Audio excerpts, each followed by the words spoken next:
Hey everyone, my name is David Rao, and I'm the music teacher who blogs at makemomentsmatter.org. You can also find my ideas on Facebook, on Instagram, on Twitter, on a variety of places when you search for my name, David Rao, or Make Moments Matter. So this is Musical Mondays week 6, and I'm excited to talk a little bit about parent-teacher conferences and what I do at parent-teacher conferences, what I've done in the past, and what you could potentially do now if you are interested, to give you options. And I'm going to talk a little bit about options from less involved to more involved. So talking a little bit about options, things you can use for conference nights or fine arts nights if you want to like make a connection with parents at one of these special sort of events where you're at school with parents, kids, whoever it is. So I'm going to get to that in a second. If you hear me talk about a resource or something you're really interested in, a book, whatever, I have a whole page on my blog dedicated to those links. You can click the link at wherever you're watching, listening to this, and it should take you directly there, or you can go to my website, makemomentsmatter.org, click the video tab, and find it under this year's Musical Mondays. Okay, if you want to come and hang out in person, I'm doing a workshop this Saturday in Missoula, Montana. So whether you live in the Missoula area or not, maybe you live in Florida and you want to come join us, come join us. I joked like last week, I was like, hey, if you're in the area, but like now it's like, no, anyone, you come and join us. So we're going to be at the beautiful Hellgate Elementary. I have to double check that before I put it in my plans. No, Hellgate Elementary in Missoula, Montana, this Saturday, September 28th. And then in a couple weeks more later, October 12th, I'll be in North Central Wisconsin with the at Stevens Point, Wisconsin, with the North Central Wisconsin Orph chapter, doing another workshop. So if you're around, come and join us. Okay, so the last couple months, I've been doing these giveaways on the weekends on my blog because I know that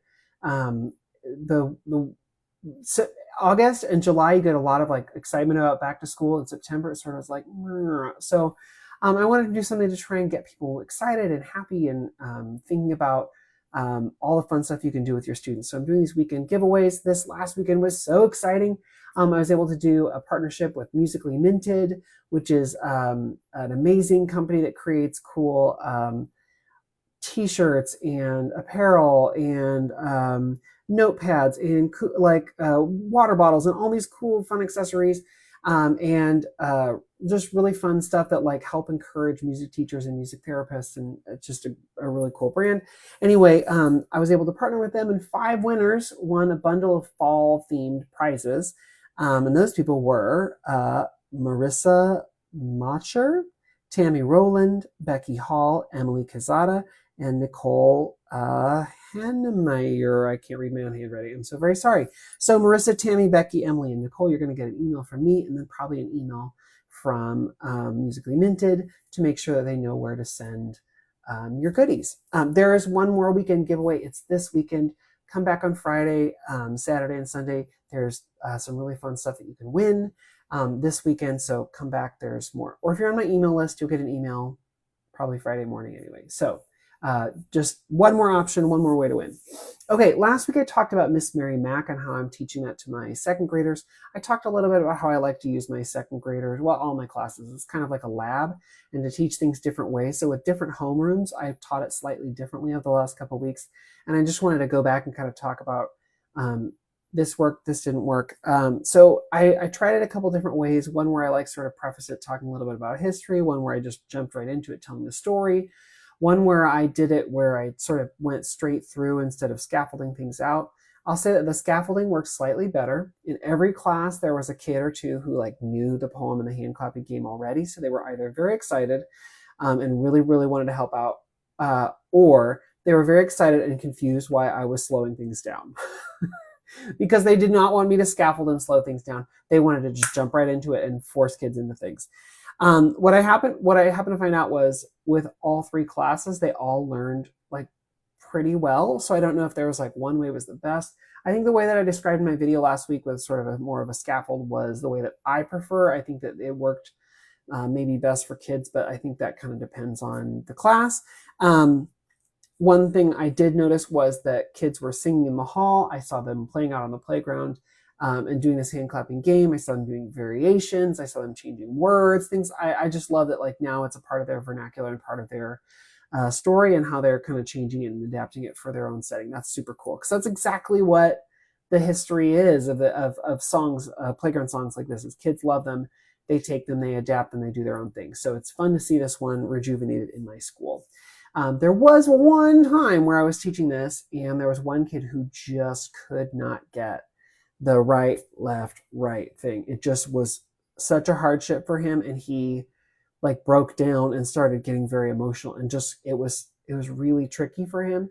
And so one of the things that I say on this activity, but almost every activity I do like this, is that there are levels. There are different ways that you can do this. And so the whole game is Miss Mary Mac, Mac, Mac, all dressed in black, black, black, bum, bum, bum, bum. And so for kids, I tell them there are two parts. There's the triangle, clap, pat, clap. And then there's the right, left, right. And if you want, you can add a clap in between the right and the left. So right, clap, left, clap, right. So with this kid, I said, let's just do the triangle part. Miss Mary Mac, Mac, Mac, all dressed in black. And what I even did with him was I did a double high five. Miss Mary Mac, Mac, Mac, all dressed in black, black, black. And so that worked for him. He could do that. And then he said, great, let's do just the right, left, right. Or maybe just do right, right, right. What do you want to do? And he was like, let's do right, left, right. He wanted to. I would have been happy with right, right, right, all dressed in right, right, right. I would have been totally okay with that. He said he wanted to try the right, left, right. So we did it slow. Just he and I. The rest of the class was like trying it on their own at their own speed. So right, left, right. We took out the clap in the middle. He could do that. And then I said, do you want to try and put the triangle back in? And he did not at first. So we did the whole class thing at a faster speed, and he got the right, left, right for the most part. And then he did want to try adding the triangle part back in. So we did. But with kids, I always say, like, if you can do the more complex version, great. If you want to do a more simple version, great. We've done all these steps along the way. You've seen those steps. So you should be able to do either one. It's totally fine with me if you do the simple version or the more complex version, because you've tried the complex version. So I'm okay if you do the simple. There's actually a trickier version. So instead of triangle, where you do clap, pat, clap, you can do cross, pat, clap, where you cross your right hand over to your left shoulder, your left hand over to your right shoulder, and then pat your knees, and then clap your hands. That's trickiest of all. So I did not bring that up with this one class for the kid who was really struggling, but that's another option if you want to take this another level up. So it's really cool because, this is differentiation. You are changing things for the levels and needs of your students. And with all my kids, I show them the simple and the medium and the more advanced, and then I let them choose what they want to do. And I feel like if this one kid or multiple kids don't get to the more complex version, I'm okay with that, because they tried it and they decided they weren't able to do it or at the speed that we want to do it, and that's fine. It makes me think, I do a workout class, and they always say, there are some tracks where I'll really struggle to get the weight up at the right speed or whatever, and they say like less weight, more reps. So it's always like there are times where I'm like, I'm not quite getting it, and they're like, well, then take some weight off. And you should be able to do the motions. They're like, we're more interested in the reps and the motions and whatever. If you need to take off weight, that's okay. So in my head, I'm always thinking like, I should be going for a higher weight, because that means that I'm stronger, or I'm like doing better.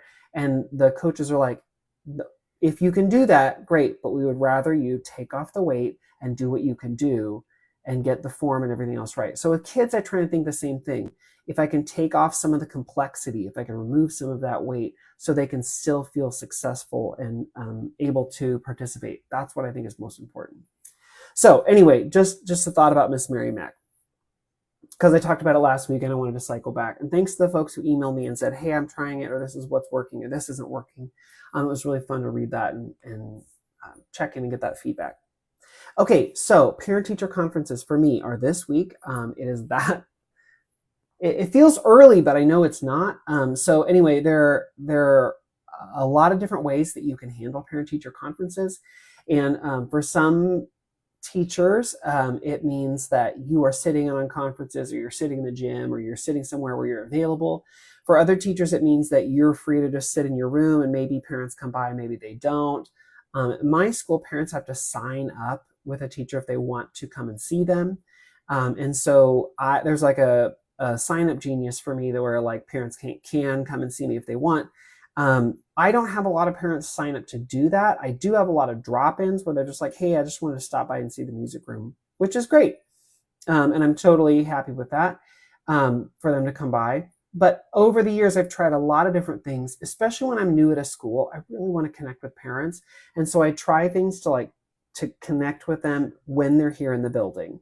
And of course, I see parents at concerts and things like that, so I'm making good connections anyway, but it's fun to try and make those connections on purpose. So I'm going to give you 3 options of things you can do, from the least amount of involvement to the most amount of involvement, if you're interested, and to give you options. So the first thing would be, I have taken some games that I've made in the past, my QR code games, where it's like an interactive game, and I put the QR code, I posted it in the hallway outside of classrooms, like homerooms. So like this game, which is like Collect the Dragon Gems, and it's like symbols and vocabulary of music. I put it out there and I say, can you play a game your kid can play? Like, how good are you at symbols and vocabulary? Can you beat your child? And so I put the QR code there for them to try, and they can scan it on their own, or maybe their kid is waiting for them to come out of a conference or something, or maybe they have someone else come along. That kid can scan the QR code and play the game. Maybe the parent wants to try out the game, but it makes a connection with the parents, to give them an idea of what we're doing in the classroom, to see some of that stuff, but then also just like start a dialogue with their kid about like what they're doing in the classroom. What symbol is this? Can you help me? Sometimes I'll put like, can you get this, or do you need your kids' help? And so it's fun to be able to let parents and kids play those games together.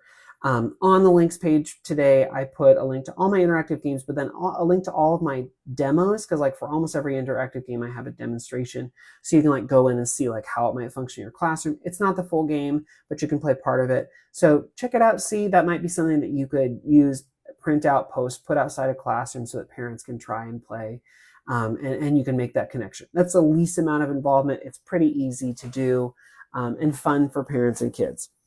Okay, for this next bit, I need some props. So I one year did a thing where I said, okay, if you come down to the music room during parent-teacher conferences, you get a prize. And the prize was, I'm going to let you make your own guitar pick. So I've got this cool thing. There are a bunch of versions of this out online. This is, I think, maybe the original. It's called the Pick Punch. I put a link to this on the links page if you're interested. And basically what it does, it will punch out the shape of a pick. And so what will it punch it out of? Any sheet plastic that you have. So what I do is anytime I go like on a trip and I get a hotel key card, or anytime I get like a Starbucks gift card, anytime I get, like somebody, oh my gosh, somebody gave me a Blockbuster gift card. How old is this? Good heavens. I should save this just because it's probably like a relic. Or any kind of gift card, any sort of rewards card, like my old library card or whatever, just any sort of those plastic cards. I keep them, I save them. And then I use my pick punch and I punch out a pick. So, also you can buy, if you don't want, the thing about these like gift cards and credit cards and hotel key cards is that like you might get some really cool images, but then on the back you might get like, the Hilton logo and the whatever. And maybe you don't want kids to have that, or maybe they don't want it as much. Here, let me punch one out. So I've got my key card lined up. I punch it out. Now in the key card, there's the hole the shape of a guitar pick, and I have a guitar pick that's on blue on one side and then it says like Hilton on the other. So maybe you don't want that. You can also buy pre-printed just plastic strips that are the size of guitar picks. And they're cool. Some of these are nice too because they have a better texture, a better grip, maybe if kids might need that. But there's just some like cool stuff where on both sides, it's just that color. It doesn't say like, a credit card or gift card or number or something like that. So it's not super expensive, but the gift cards are free. And what I email out to the staff, especially around holiday time, and say, hey, if you get a gift card, once you use it, I will take it and I'll make guitar picks out of it. So for parent-teacher conferences, sometimes I'll say, come down to the music room, I'll let you pick out a pick, and they can do it and we can punch it together. And then also on the bottom, there's a little bit of sandpaper. So if there's like a sharper edge or something, you can sand that down. That's kind of cool. Now, I don't use these on ukuleles because they're not good for ukuleles, but they are fun for guitars. You could also take like a hole punch and punch it in here, like make a necklace or something out of it if you wanted. But this is a fun thing. It does get kids to come down to the music room and bring their parents, and then you can meet the parents, say hi, you can offer the parents a pick. It's just a fun way to get connections. So like here, I hand these out as birthday prizes to grades 3, 4, and 5. So I've got a lot of them in here that go really well with kids. Let me see if I can find some of their favorite. I got a bunch of McDonald's gift cards once, so I have a bunch with like French fries on them. Let's see. They like that one. Is this the Crumble Cookie logo? It looks wrong. Okay, the Starbucks logo. That one makes a really cool pick. Kids really like that one. Got a bunch with like pasta on them. I don't know. I intentionally punched out this one that says debit MasterCard. Like kids can't use it, but it's still kind of fun. So there are a bunch of these, and I use these. I punch them out and I hand them out as birthday prizes for grades 3, 4, and 5. So another option if you want for getting parents down to the music room. The Pick Punch, I bought it once, like probably 10 years ago, and it's still in great shape. It still punches out things totally perfectly, and it's fun to connect with kids. Okay, that is a slightly more involved than just the QR code game, and this is the most involved, is an instrument petting zoo. So I've shared about this in the past. I put about it on my blog many years ago. So on the links page, I linked to that blog post in case you want to see pictures and how this idea works in like actually working. So what I do is years and years ago, I made, let's see, if I can, I made this set of posters, games, things like that I can use for an instrument petting zoo. Basically, I take a bunch of classroom instruments and I set them out and I let kids come and play them during parent-teacher conference night, which means sound and interaction. And maybe it means preschool kids or older kids or whoever, parents coming and playing instruments in ways that like, maybe you don't want them to. So that takes a little bit of like, you need to just relax and chill and enjoy the moment and enjoy that parents and kids are there having fun. Or you need to go and say like, hey, let me show you how to hold that instrument or whatever. Like, like you could have that conversation, but it means that there's going to be a lot more interaction in your room. So how do I scaffold that to make it slightly more structured? Well, one of the things I did years and years ago was I made this TPT product that you can get if you're interested. I put that on the links page. But I made these little handouts, and on it is a zoo map. And the areas of the map are shakers and scrapers, membranes, metals, woods, and pitched percussion. And then little images of each one. Did you visit them all? Name one instrument from each of the zoo locations: pitch, shakers, scrapers, membranes, woods, and metals. So kids get a little clipboard and they get a pencil when they walk in. They get to see it, make sure they get through the whole zoo. On the back, there's zoo questions. Which has a lower sound, a soprano or a bass instrument? Name 2 of the 4 instrument families. My favorite instrument was blank because I found that the blank and the blank are in the same instrument family because. So it's like a little just check-in so that like kids aren't just running around willy-nilly, like they have something to do.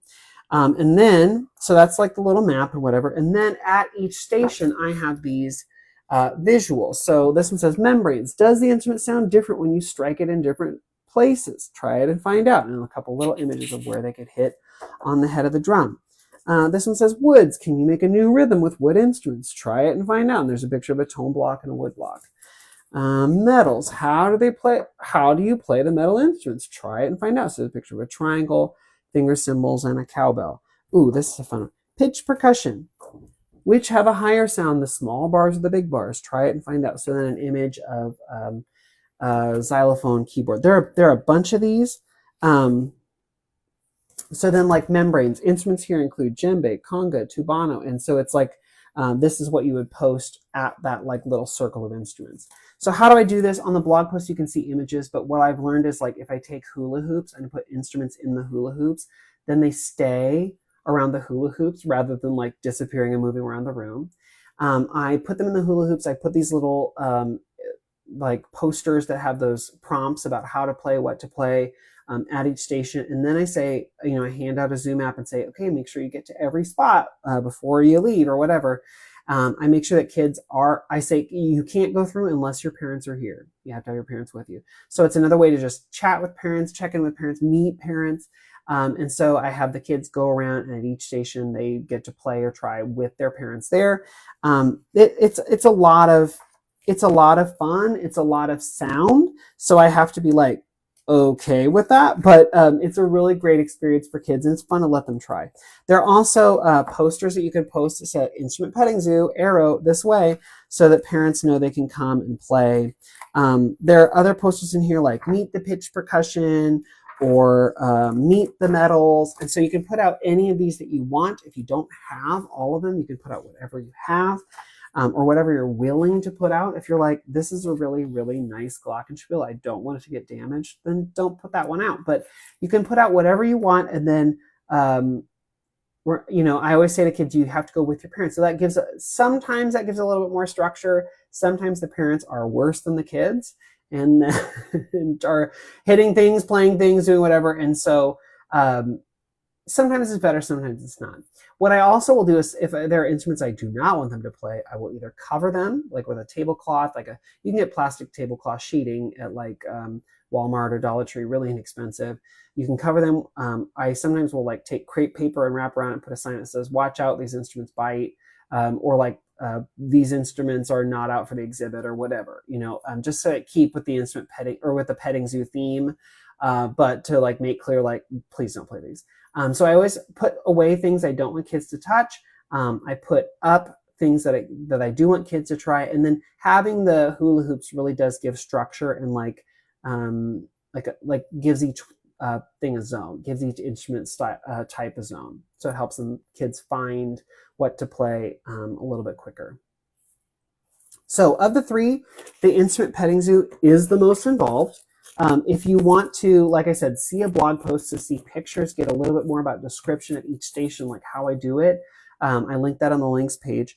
If you want involved, like you need to be there and active, but not quite as much, try out the Pick Punch. It's a really cool way to make your own picks, but also to give parents and kids like an actual token to take home that like represents their time that they will see and remember, and then they'll hopefully remember meeting you and like checking in. It gives you a chance to check in and learn about the parent and the kid. If they like choose the Starbucks one, or they choose like the McDonald's one, or they just choose a random color like that, you can make a conversation about that. It's a way to check in and make connections. Even if you just put up the QR code game out in the hallway where it's like nowhere near your room, and you just want parents to like make that connection and see that game and play that game, that's cool too, because then they get to see the content you're working with. They get to play around with their kids. If nothing else, maybe they need a distraction for their kid while they're on a conference.